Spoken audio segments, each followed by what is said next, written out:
children of the night. What music they make. They're all gonna laugh at you. They're coming to get you, Barbara.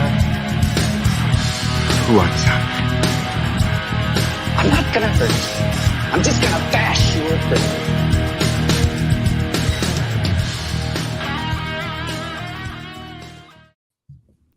Welcome back to the podcast that seemingly only reviews Shudder Exclusive movies. Final guys. I'm Jason Brandt, joined by Jack Campisi. Hola. Going And by Chad Minnesota Lutsky. Twin. What's that? No, go ahead. Oh, I was going to say, and Rosemary's other baby, Yeah, Chad Lutsky. that is me. I'm going by Infodump, as you will find out why very shortly. Unless you've seen the movie, then you probably understand. We are without Hunter Shea tonight, gentlemen. It should be a nice, quick, painless episode. I'm kind of excited for this. Maybe it won't get demonetized in the first 5 seconds. I literally stopped trying to monetize the episodes because it would take them 2 weeks and it would come back and be like, no, you can't monetize this. I'm like, God damn it, Hunter. Isn't his name just a red flag? Probably. By now. Probably. Yeah, because honestly, the whole channel, the whole YouTube channel, I have to, like on mine, so on my So Bad It's Good one, I can just monetize it and they just take my word for it. Final guys, no. Anything I monetize has to be approved by someone at YouTube. And I wonder why that is. That's I funny. wonder where that comes from. Before we jump into the award-winning news segment, anybody have anything they want to announce? Yes. It pains me to say this, but Hunter Shea's got a book coming out on Friday. His To the Devil Encrypted. So even though I hate doing it, I'm Wait, plugging his Hunter wrote a cryptid book? book. He's not here because he's on a different podcast. Yeah. Promoting That's right. that piece of crap, right? Yeah, What a whore. does not And figure. also, Janine Pipe's Sausages book about dog soldiers comes out on Friday as well. It's a good looking book. I thought that was already out. Oh, good. The Kindle version, I think, is available for pre-order, but I'm waiting for a hard copy. So that's all Friday the 13th. I Nice. might have to get a hard copy of that. I know she put a lot of work into that, and she loves that freaking movie. Yeah. I think every interview I had with her, she somehow worked in Dog Soldiers. So, outstanding. I have nothing that I can think of. Well, I'll say this. The So Bad It's Good that comes out this Sunday is based on the first Irish martial arts film. And it is really, really bad. It was a lot of fun to watch. So if Did they fight like this? it was leprechauns kind of trying to hit each other, but their arms weren't long enough. So it was quite entertaining. So I'm looking forward to that. Otherwise, I think we have drinking words. Anybody want to read these? Or you want me to? Go ahead. Okay, I will.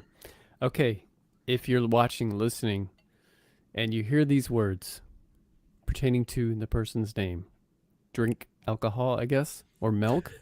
You could drink milk, get bloated. If Jack says strange, shudder, or sun, then drink your milk or your alcohol.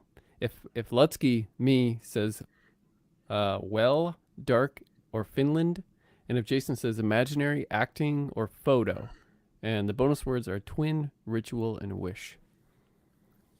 Very nice. He's got little twin emojis, it looks like. Yeah, I see that. Amazing. There's a freaking emoji for everything. All right, without further ado, I say we just jump into the news. Bring it. It's the news. Yay. I'm going to start off with the least significant news because I know the reaction I'm going to get when I say this. Sit down, everybody. Embrace yourself because Scream 6 is officially in the works. What? Courtney Cox and Nev Campbell are, I think, pretty much on board. But the news story that came out was that Jenna Ortega and the other Melissa Barrera, Jasmine Savoy Brown, and Mason Gooding, who I guess are the core four of the new crap, they're they're all on board. So they're starting to film the next Scream movie. I brought this up because I was wondering, do we need another Scream movie? Or I know we're going to get it whether we need it or not. Yeah, I think we all saw that coming anyway. Did the last one make a bunch of money? I really didn't pay attention to it. It got Well, pretty I mean, it was positive popular. reviews. A lot of people went and saw it. It wasn't a bad movie. It was just the first movie. It was a remake. They were I calling haven't seen it. a soft reboot, or however they're what are they calling it? Requel? Oh, requel. Yeah. Yeah. I mean, it was beat for beat, so it's fine. But The interesting wrinkle in the synopsis was this one will show us what happens when the 4 survivors of the Ghostface killings leave Woodsboro behind and start a fresh chapter. So they're getting out of that town. Ooh, that'll mean it's a totally different movie. oh god, this franchise is going to go on forever. They're going to end up catching Freddy and Jason. Just keep pumping these damn things out. Yeah, And yet it's we like can't get a new Scooby-Doo. Friday the 13th. Why? Well, now we can, right? Because of the licensing I think so. I think it's been cleared up. as of last year, I think. Yeah. So No news maybe- though. it's only a matter of time. They're gonna. But can they make a good one? There was I never saw that YouTube one that came out like a year or two ago. I heard that was really good. Forgot I mean, about that. How hard is it? You have somebody kill camp counselors, you throw some boobs in, some awesome kills, and I'm entertained. Do you want a reboot or a continuation? I don't think we need a reboot. What do we need? Another Jason origin story? Yeah, he just comes back and starts killing counselors. Who cares? Jason Begins, where it's him before he drowns, Oh god. just getting to know him. Being picked on by the counselors. Yeah. That's How funny. did his mother meet his dad? Who is his dad? That was actually kind of explained in that YouTube one. The dad thing. Ooh. Now I'm glad you reminded me of that. That one's worth checking out. It's fun enough. Like and Darcy's Freddy- topless in it. Oh. Freddy Krueger's got the best dad, the 100 Maniacs. Jesus Christ. All right. On a more positive note for sequels, I just found out that you ever see The Reef, the shark movie? I have not. The Reef is one of the best shark movies. You should watch that. It's I- really good. The poster pops up on Amazon all the time for me, and I never click it. Oh, it's good. Like everybody talks about The Shallows and stuff like that. Like the Reef is head and shoulders above that. All right. There's going to be a sequel to The Reef Stalked, which the guy who made The Reef is behind it. So that Reef could is be over 10 years old now. the best news about this though is that it's going to be a theatrical release, but also VOD Shudder on July 29th. So I guess We'll we know what actually we'll have be doing a that week. we'll have another Shudder movie. What a surprise. All right. I guess I'll need to watch the first one then. I by can't July. believe you guys have never seen The Reef. Yeah, I don't know. It never looked that interesting to me. I don't know why. I'm pretty sure I watched that at Hunter's house, and his little niece was there, and she was like, "Is that a shark? Is that a shark? Is that a shark?" Like, and to this day, that's a little saying between us. Is that the shark? Of course, he's showing that to his little niece. Yes. That sounds about right. Okay. Jurassic Park World Dominion is coming out soon. I don't know if you've seen any of the trailers yet, but the No. entire gang is back. Jeff Goldblum and all the other original, plus the Chris Pratt and all them. It's the Infinity War of Jurassic Park. Well, I used to be worked for a marketing company, so I was all involved with promotions that were linked to things like movies and stuff like that. And there is a very cool marketing tie-in to this movie that I thought I would mention.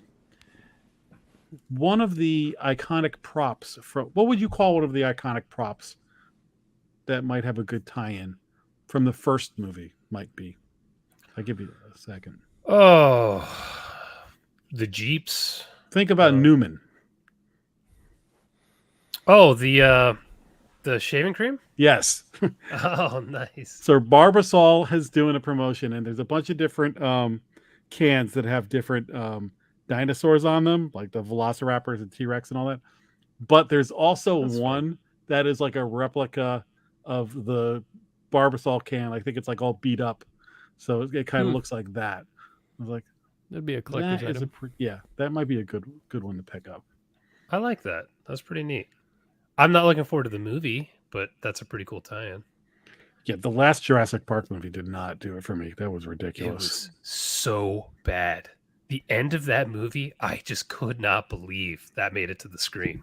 It was so bad. I've only seen the first two. I don't usually, just like Scream, I've only seen the first two. I don't keep up with. You're good. I get burned out, man. The reason I'm interested in this one is because the dinosaurs are out and in the real world now. So, they could be in the forest, they could be in the city or anything like that. So that feels like some pretty good opportunities for some fun with that, but we'll see. Yeah. I don't think I'll see it in the theater, but I'm sure I'll watch it. God damn it. All right. That's all I got. That's all the news. It's fit to print. All right. Let's jump into some curation.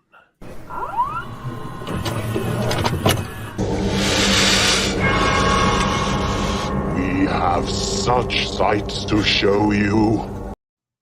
We are blasting through this episode. We're going to be done By now. early tonight. I can Yeah. feel it. I can feel it in my bones. It's going to be nice. Chad. I have a mountain of notes about the twin.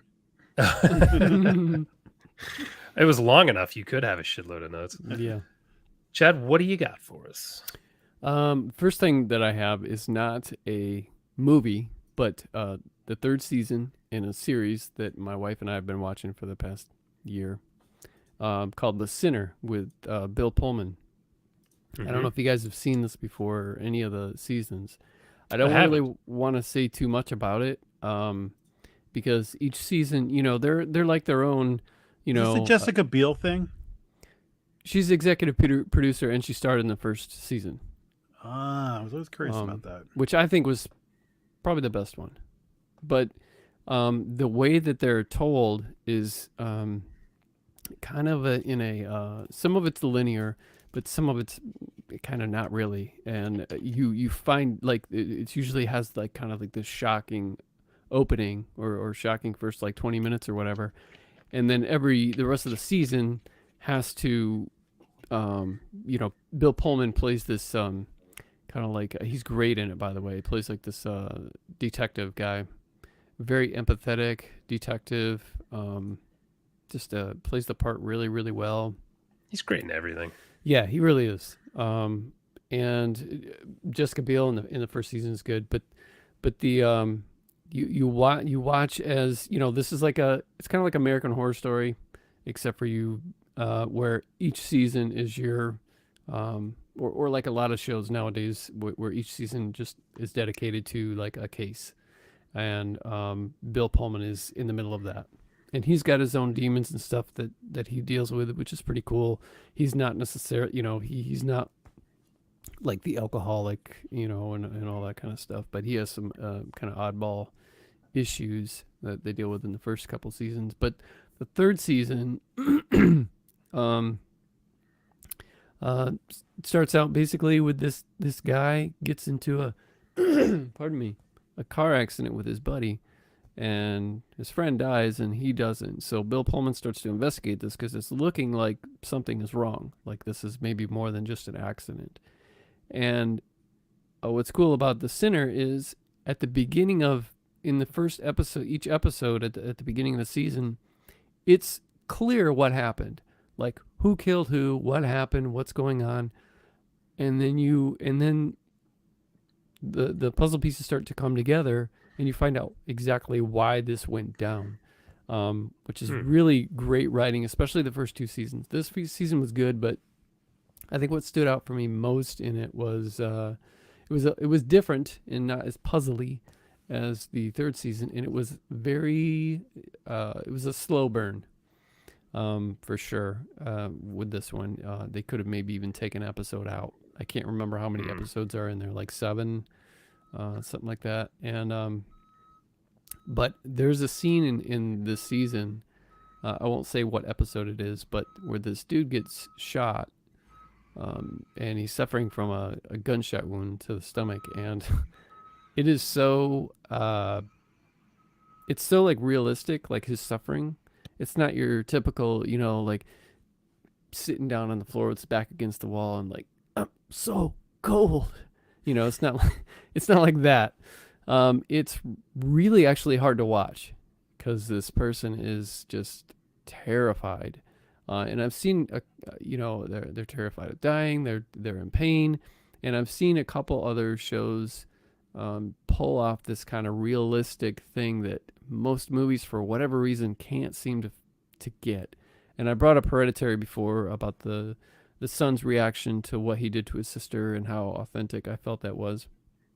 And another movie that really shook me is a movie. It's not a horror movie, but a movie called Paddleton.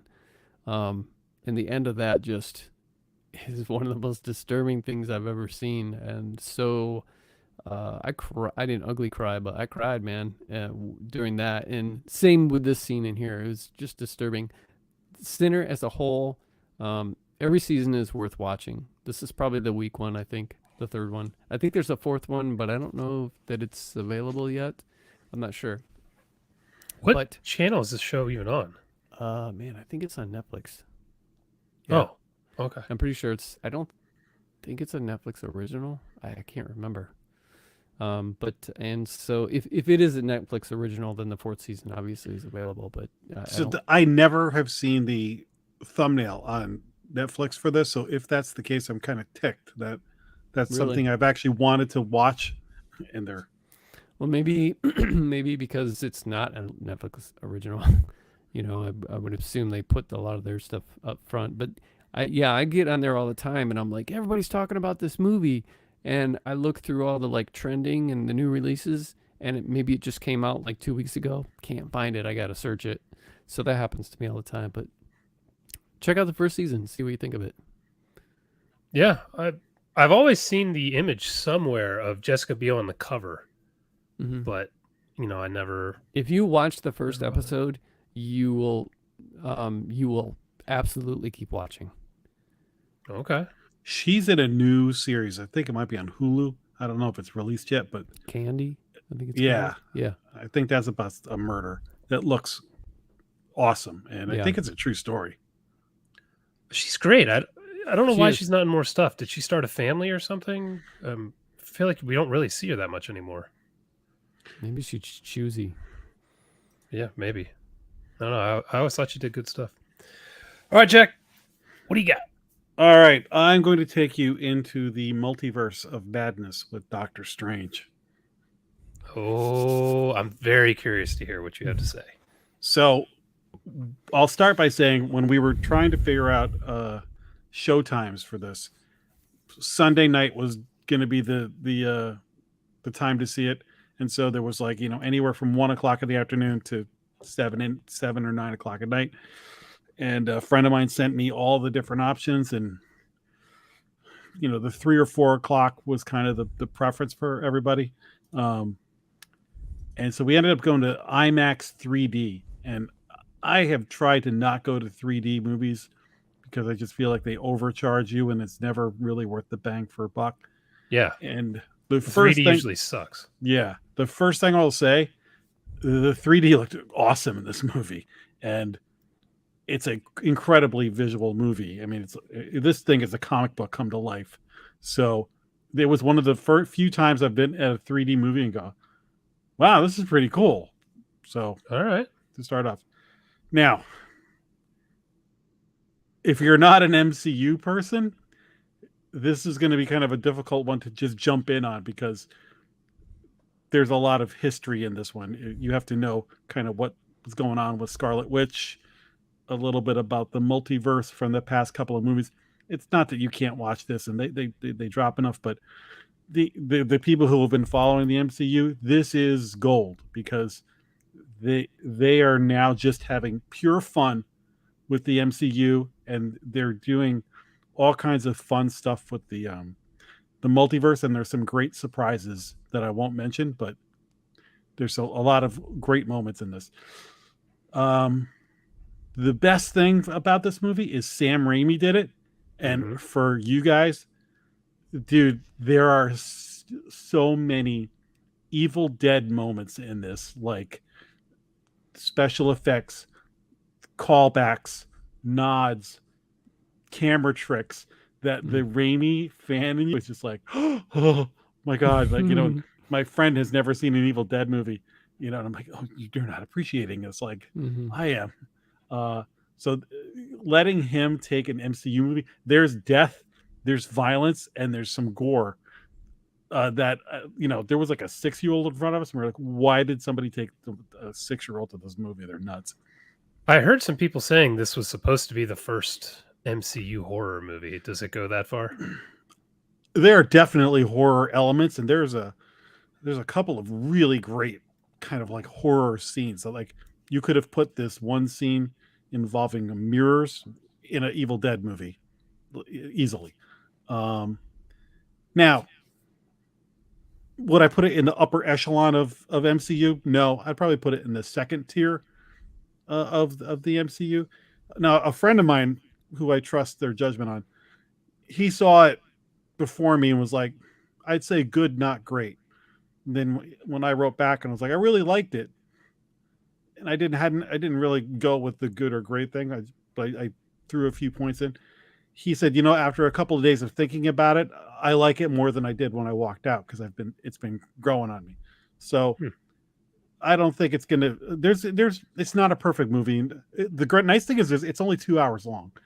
They pack a lot into 2 hours, but they don't overstay their welcome. If anything, you might say, I wish it was a little bit longer and they fleshed out a couple of little things. But if I had to choose between compact and get in and get out, good pacing, I'll take that. If they have a extended version on DVD, that's great. But overall, I thought it was really enjoyable. And again, if you're not a Marvel person, choose yourself if you want to go. But if you're a Marvel person, like the Eternals was crap. This movie is like, oh, thank God they haven't lost their fastball. Okay. Yeah, because I basically stopped with all the Marvel stuff. I just don't give a shit. But this interested me because of Sam Raimi. But I wasn't really planning on going to see it, but maybe I will. I saw a picture on the internet.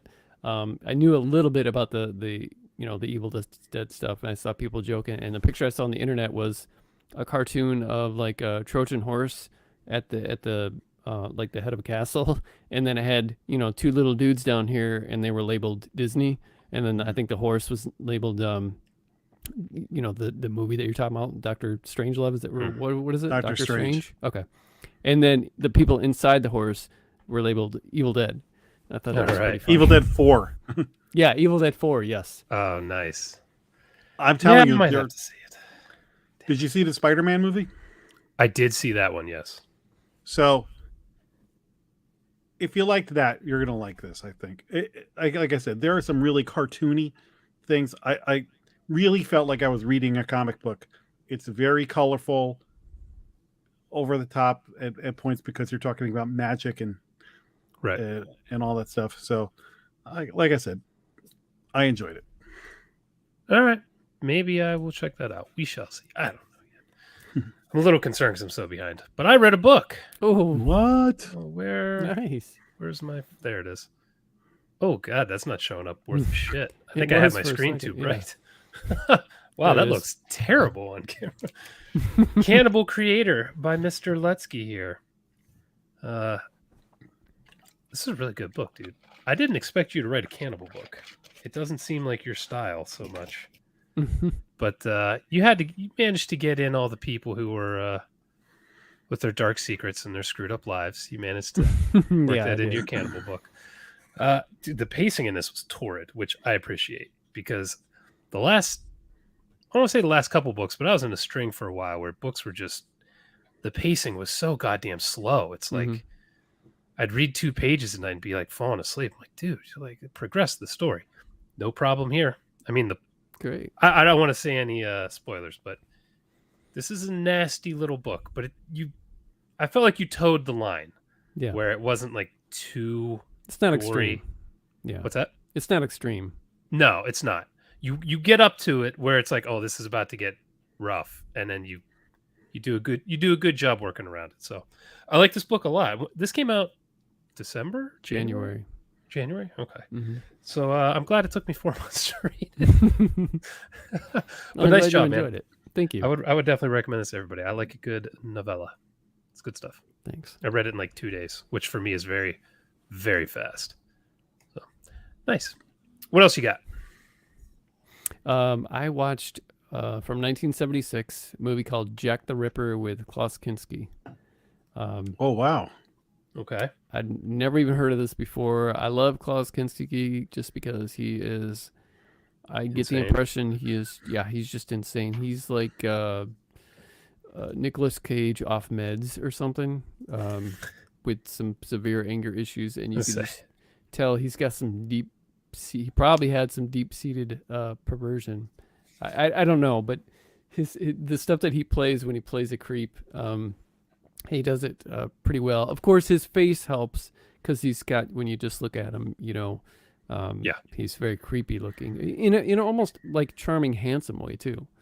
But this is historically inaccurate. So if you're looking for something that tells the story of Jack the Ripper, this is not it. That woman right there, for whatever reason, I was never able to figure it out. But whenever he kills somebody, sometimes he doesn't kill them on the scene. But either way, whether they're dead or not, he takes them back to this place, and that chick is always there in another room watching him dismember them or rape them. I don't know even who she was. Is that a cuck? I don't know, man. But so he plays a doctor, kind doctor, until he runs into the prostitutes, and then he gets all horny and he wants what they've got. There's some like Herschel Gordon Lewis level gore in here with bright red blood, severing breasts, in limbs, and things like that. There are some really brutal scenes like that, and it's very rapey. What year is this movie? Especially that, right? 76. That scene right there is nasty. When he's kissing her, I've never seen somebody kiss that way before. He's like trying to eat her whole face. And Wow. yeah, it's not a good movie really. But I mean, if you're into like kind of sleazy grindhouse type stuff, this is a German Swiss film that takes place in London. And it's all dubbed. It's funny because the cops, every time they speak, they sound just like, with their monotone voices and the dialogue that they were given, they sound just like an NPC in a video game, like in an RPG, when you walk by somebody in a town and they say something random and it's like, why would you just say that? That's how these cops talk, and it's hilarious. All right. Yeah, it's like I said, it's not NPC and RPG, Normie. It's not a great movie, but you might get a kick out of it. It's on Tubi. There's not that many Jack the Ripper movies. Not really. Yeah, no. I know Tom Savini did one, I think, called The Ripper, didn't he? A long time ago in the real early 80s. Did he? I don't remember that. Yeah, he stars in it, and he did all the special effects in it. It's got some good throat slashings, but this is more. This is less disemboweling and collecting intestines, and more raping and cutting off breasts and making out. That's disgusting. Sounds really Hunterlicious. Yeah. Yeah. Way to sell the movie. And there are definitely naked women in here, but sounds like Hunter's senior prom. Sell movies. All right. Really rapey. You said that was on Tubi? It's on Tubi. Mm-hmm. Okay. All righty. Jack, what you got? All right. I watched We Need to Talk About Kevin from 2011. I had never seen this movie before and have heard about it and have had it bookmarked. So this is Tilda Swinton, who puts on a clinic for acting. She's spectacular. John C. Reilly is her husband, and Ezra Miller, the Flash, is Kevin. Ah, the nice guy. Mhm. Is he Kevin? Yeah. I don't remember that. Yeah, he's the kid. So Oh, I haven't seen him in much besides like the Justice League stuff, where he's like the comic relief. So this is about a couple that has a child, and the child is just the most miserable, evil little bastard to his mother. But then, like when the father comes, he's nice to the father. But it's just an ordeal for the mother to connect with this kid, and he's just always trying to spite her and everything. And then they hint at some sort of violence that happens um, in the future, so it kind of is jumping back and forth in time. And you kind of are seeing the genesis of this kid, and then the results of what happened. I would not show so much from this pictures. Yeah, it For already this one. showed a lot. Yeah. Ezra Miller's great in this movie. He's really sinister. Tilda Swinton is amazing, and it's a compelling movie. But something amazing happened while I was watching this movie. So there's a scene where Tilda Swinton's at work, and this is after whatever the event was, and she goes to get lunch, and she walks in the lunch place, and my spider sense goes off, and I'm like, well, I feel some familiarity there. And then somebody from across the parking lot yells her name, and so now you see the opposite view of the parking lot, and I'm like, holy crap, that's a shopping center right down the street from where I used to work and the next town over from me. And behind her is this bar I like and like my favorite sushi place in Stamford, Connecticut. And I'm like, oh my God.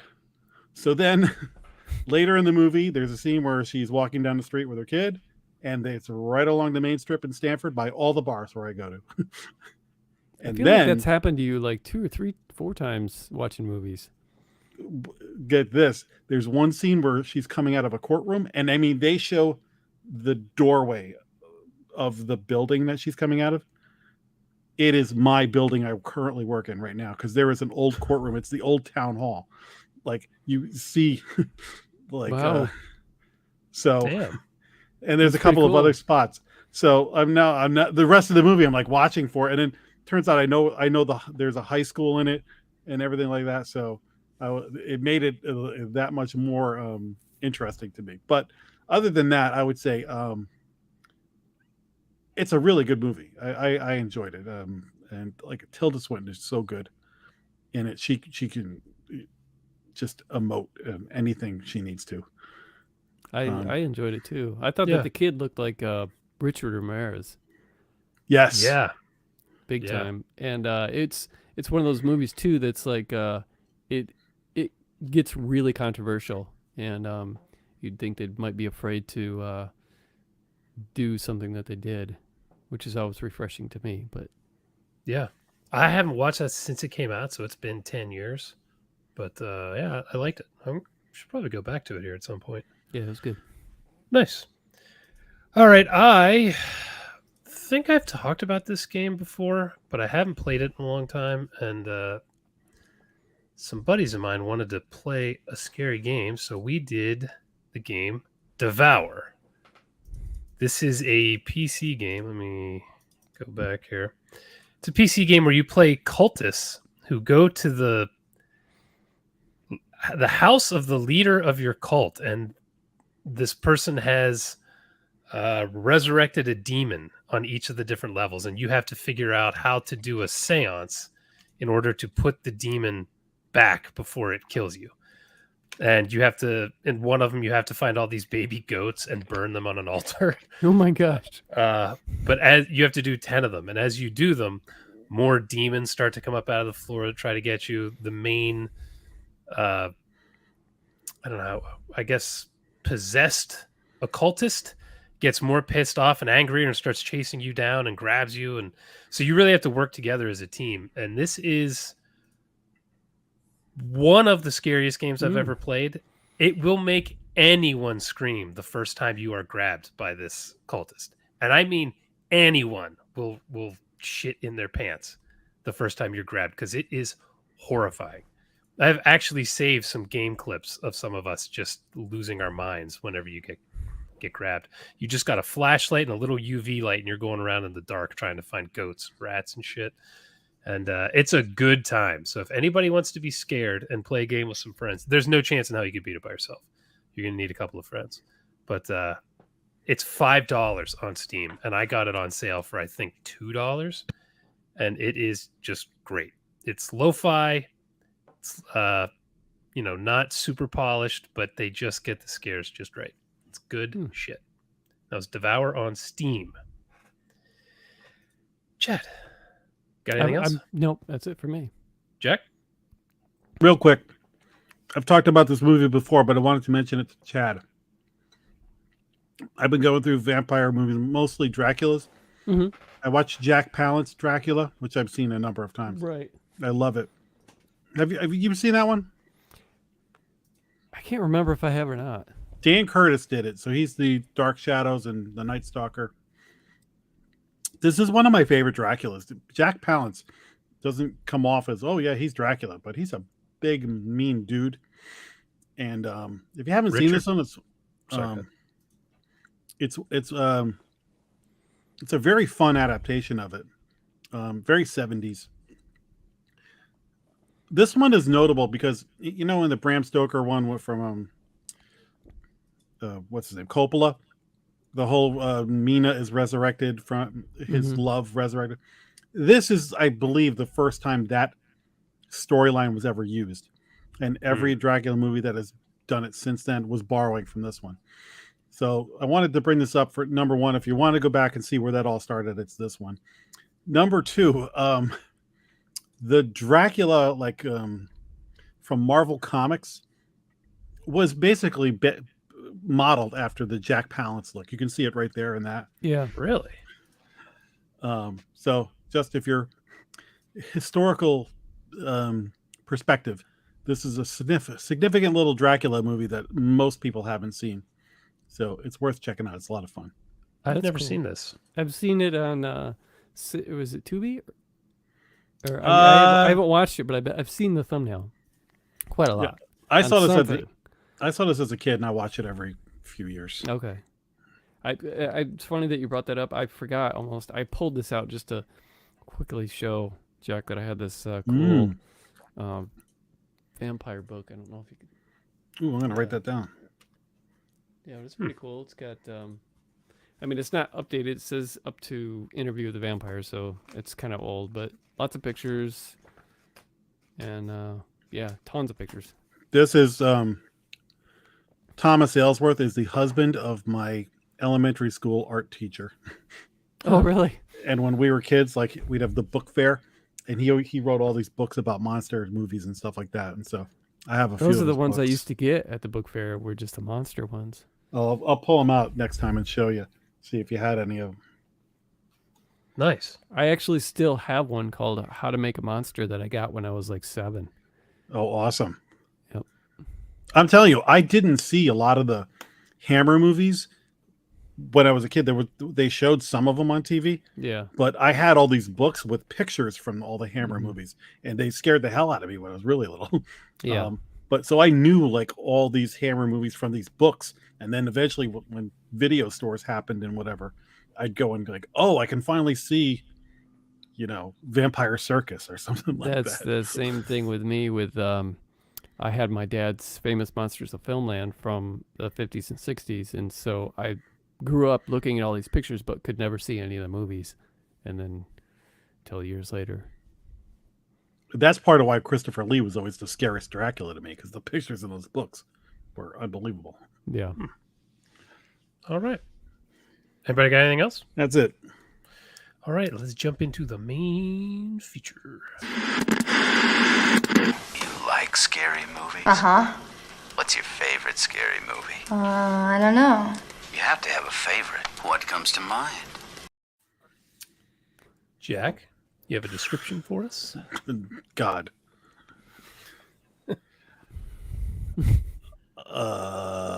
Couple has a set of twins, and then something happens and they only have one. So they move to Finland to get away from it all. And then something spooky starts to happen with the other twin that seems supernatural and scary.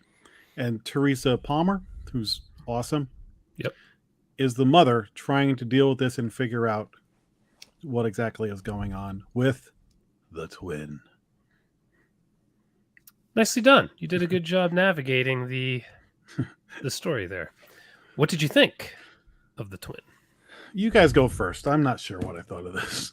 All right, Chad. What did you think? Of Okay, the twin? first of all, for whatever reason, one of my drinking words is well. So do I say that a lot? Am I always like, well? I didn't get that either. Maybe. Okay. Was there a well in this? That's what I was No. thinking. I don't know. Maybe Sheridan thinks that I say well a lot. So that being said, well, I thought that this movie was really well done. And maybe it's because the bar is so low right now. Particularly for after- movies you come here to review. Yes. So the acting was on par. There was actually some really cool cinematography and camera shots and some cool editing in here with sound effects and stuff that I appreciated. However, there's the first 2/3 of the movie, and then the last third. The first 2/3 are filled with what I felt was very predictable tropes from everything from Midsummer and Hereditary, Rosemary's Baby, Lovecraft stuff, to and then it could have been refreshing at the end. It could have been cool, and then we'll talk about why I think it wasn't later on. I think that's fair. I am so weirdly torn on this movie because it's incredibly well made. It looks good. Acting's good. It's too long. It's probably about 20 minutes too long. And I think had you cut out some of the middle, it would have helped quite a bit because there were times where I'm like, how much time's left? 45 minutes. Jesus Christ. But the first 2 acts, I'm like, okay, I've seen this movie. This is well made, but I've seen this movie before. But, okay, this isn't bad. I'm digging it. The third act, there's a twist that is a great twist, but the way it's done is not good. Exactly. You just said everything I said. Yeah. Yeah, It's my name is info dump in this because there's an info dump in this movie that is like, what? It's like a Bond villain.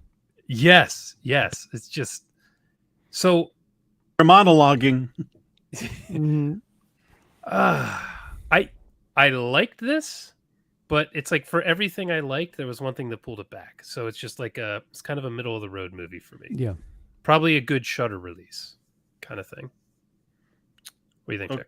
Okay, so I had a chance to write down to remember my thoughts as I was watching it. The one word that I kept popping through my head was midwinter, because I was like, "Oh, this is midsummer in the winter," Yeah. And I was like, "Okay, we got a little like a Hereditary, a little bit of Rosemary's Baby going on, a couple of other things sprinkled in there." Mm-hmm. I think the same exact thing as you. It looks amazing. Great cinematography, really good acting on a lot of people's parts, especially Teresa Palmer. And they're actually, maybe it's like the end of the second act or the beginning of the third act, where like kind of it really like it hits the fan and some visual stuff starts happening and it's going in a certain direction, and then it takes like a left turn. And when they made that left turn, that's where the info dump starts. And a lot of it is done in that the lead actor, the father guy, who is like the catalog sweater wearing and jacket wearing guy, and he Yeah. often when he talked throughout the whole movie, it sounded like he was reading lines. And I don't think it's a detriment to him. I think it's maybe what he had to say always sort of felt like written dialogue. Yeah. And He probably had to read it. There was so much of it at points. Yeah. Yeah. And he had like a really distinctive voice. So I just felt like he was almost narrating every time he talked. Yeah. Okay. So, yeah, again, I was like, for a while I was like, okay, this is long and really deliberate pacing, slow burn. This better pay off. Then suddenly, like, ooh, it's gonna pay off. And then I thought, like, I don't know, and that was exactly it. It left me unsatisfied because a lot of the twist was just them explaining as stuff was happening. Right. So we'll go from Yeah. There wasn't a moment where we'll definitely have to talk more in spoilers, but there wasn't a moment where I was like, oh my God. I was just like, really? Okay. You're just gonna explain what happened in the whole movie to me right now? It felt like you're reading this really, really kind of decent book by of a story that's been told before, but by a really good author. And so you're reading it, and then you get to the end, and instead of finishing it and reading it with the same voice and stuff, your buddy next to you tells you the end. Tells you, explains the rest of the book to you. That's kind of how this movie felt. That's really good. That's really good. That is good. Yeah, you just get the synopsis, like the end right there. And, Jack, you mentioned something that, again, I'll have to save it for spoilers, but there is a scene, I think at the end of the second act, beginning of the third act, that is intense. I was like, oh, this is going places. And then it doesn't go there.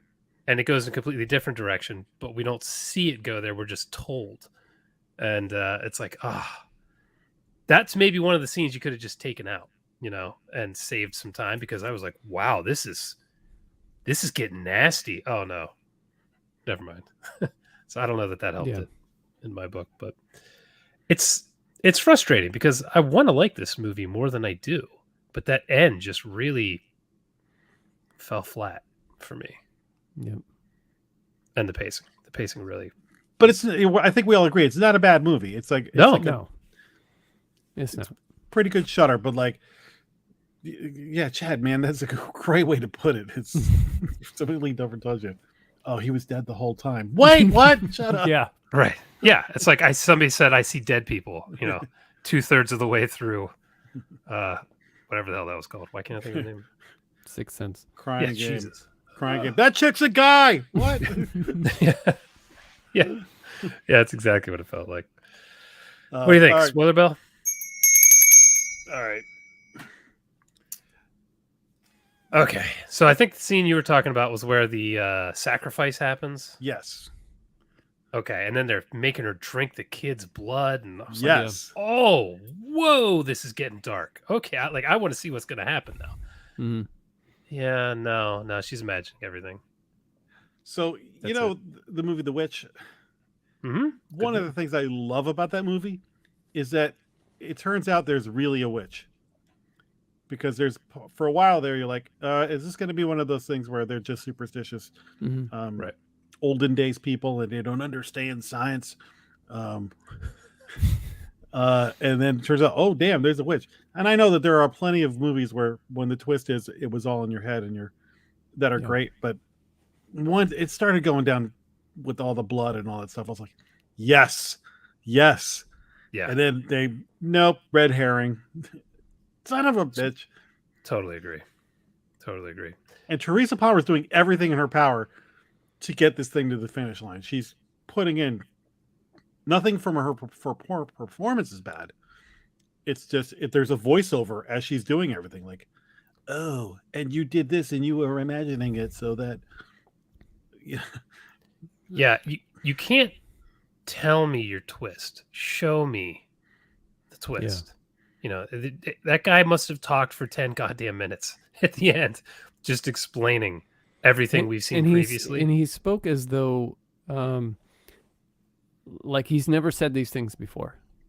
Like, now I need to finally say this, and now we need to finally have this discussion. And for whatever reason, he felt that now was a good time to do this. She's already been, losing her mind and stuff. Yeah, and there was some other things that I thought were really, I don't know why he was doing the whole corn thing when he pulled that lever. That seemed like it was never built up to. It was just like, and she's like, no, and he's like, ugh. And I'm like, what are you doing? Oh, corn is coming out of there? Why? Oh, what? The twin is allergic to corn. No. Yeah, got that was a confused by weird that. moment. No gluten. No. And I remember halfway through the movie, after the end of getting toward the end of the second act, I was really confused as to why this guy wanted to, assuming, because we don't know the twist yet, why he wanted one kid over the other, because they never talk about the other kid, and was he a bad kid? There was never any, there's just a lot of stuff missing and I think that if they would have been a lot more subtle with some of this stuff, like you were saying, Jack, like the witch is really subtle. Even the reveal is kind of subtle, and I think if they would have had that approach, and made things a little bit more less visual and more psychological, I think that it would have been better, and then definitely could have found a different way to bring it home than they did.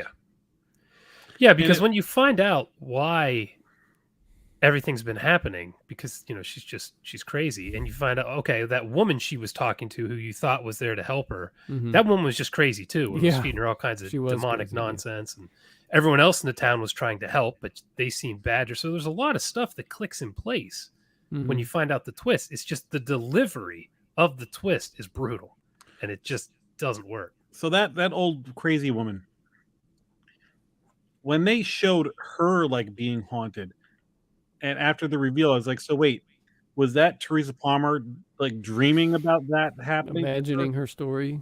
Yeah, or was that her? That's how I took it. Or either one of them imagining it, I guess. Because I felt like that was the part where I was like, are you cheating here? Because we were seeing stuff that you weren't at happening. Yeah. But there was a lot of people waking up. Yeah, that's some of the stuff that maybe could have been cut to get this 20 minutes shorter. I remember there was one point that brought me right back into the movie, because it was long and I was losing interest several times, but there was one point that brought me right back that I thought was pretty cool, and that's when the crazy old woman went to go meet Elliot, and she looked at the woman and said, "You're sick," and left the room. And so it's like instantly you've got to know what happened. What did she see? Why would she say that? So I was kind of like back in at that point. There were a couple points like that, because I was struggling a few times. I was like, oh man, this thing's long. And then something would happen. I'm like, oh, okay. Like the photos thing. I was like, what the hell's happening that the kid doesn't show up in photos? That's odd. Yeah, it was kind of cool, I thought. Yeah, so they put cool shit in there, and then the reveal does explain all of it. It's just, I don't need to have this monologue. Yeah. The photos thing was actually pretty cool.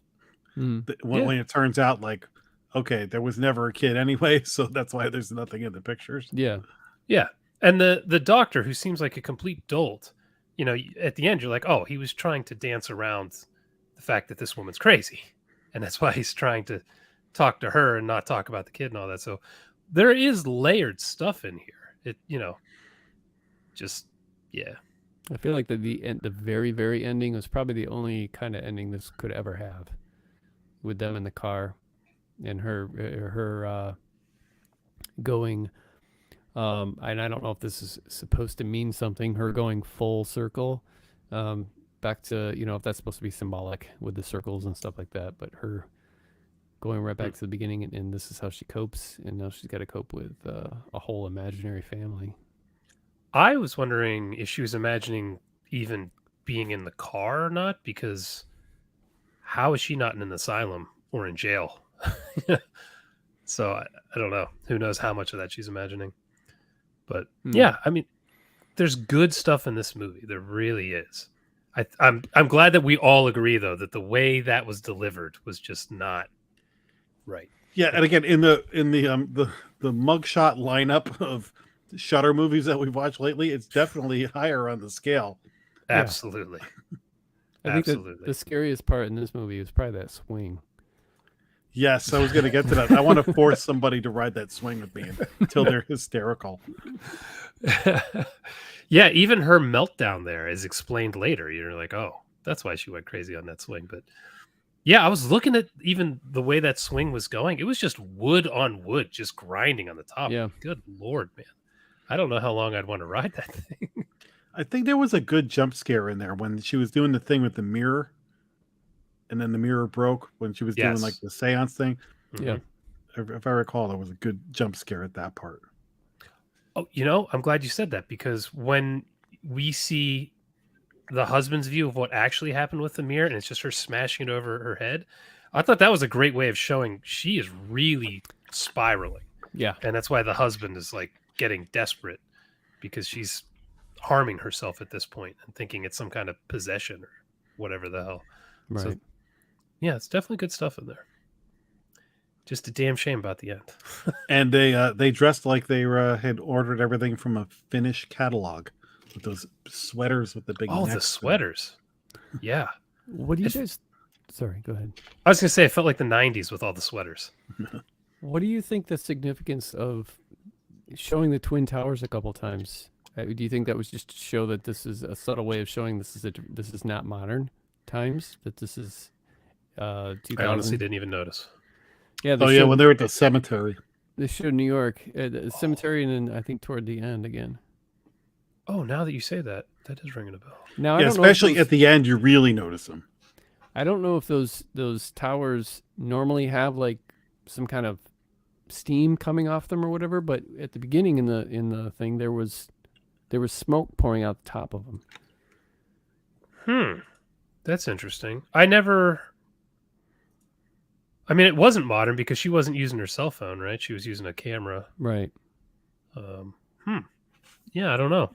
That's interesting. Oh, I just thought of something. The Twin Towers. Oh, yeah. And how they're not there anymore.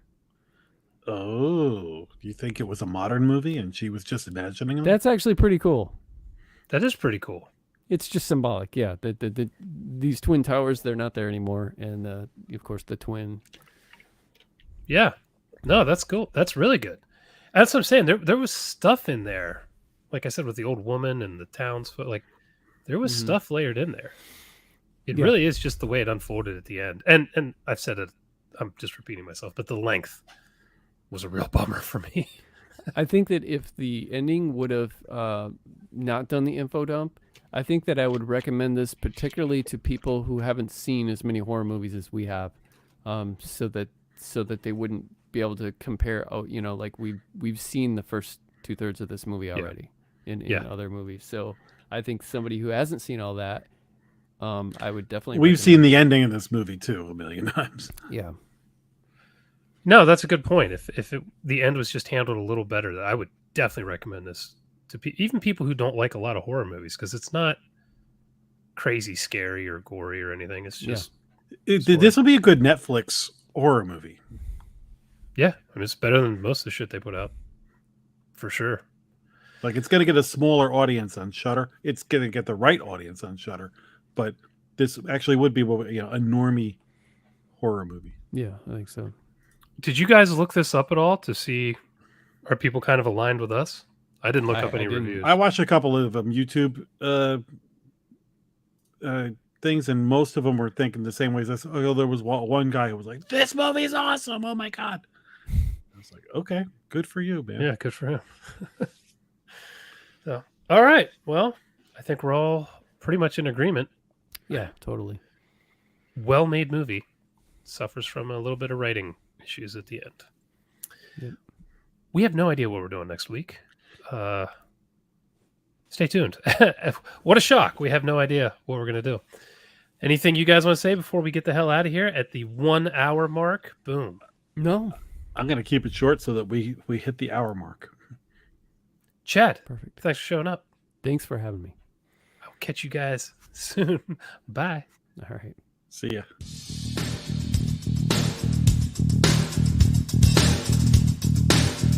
Game over, man.